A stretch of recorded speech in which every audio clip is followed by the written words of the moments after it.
On the night of January 23, 2023, a Seattle police officer fatally strikes a 23-year-old female student while the officer is en route to assist with an emergency medical call for an overdose. The first of an overdose, he is calling it in himself. His name is Alex. He is refusing to give the rest of the scene. He wants to stay on the phone with us until options arrive. The officer would never make it to that scene. In the next 90 seconds, he would have his own emergency to deal with.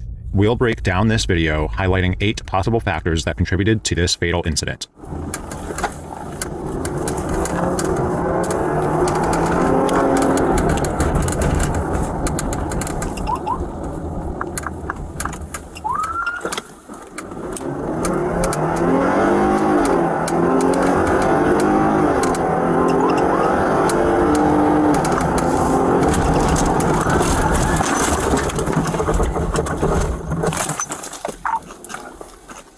Mary 2, started supervisor start fire for a struck pedestrian.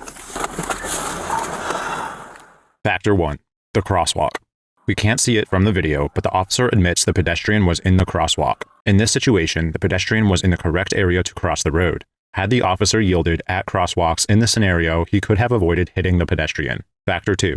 Time of day.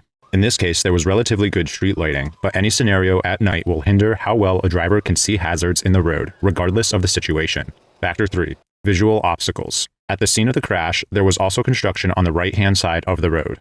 This construction might have made the pedestrian harder to see from a distance. Conversely, the cruiser may have also been difficult to see from the pedestrian's perspective, which we will cover in a later point. Factor 4. The rate of speed.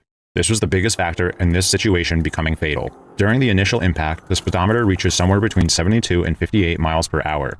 Even with the most beneficial estimate of the officer's speed, this was not a survivable crash. Even in the unlikely event that the officer was traveling only 58 miles an hour, the chance of this being survivable was in the single percentile.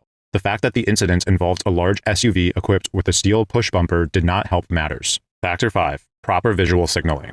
The police squad had its emergency lights activated during the incident. Of the hundreds of evidentiary photos taken of the scene, several photos show the perspective a pedestrian would have had for the approaching police SUV. While their lights are visible, it is important to note that the cruiser was traveling at a high rate of speed and the pedestrian had only seconds to react. Factor 6. Audible warnings. While the officer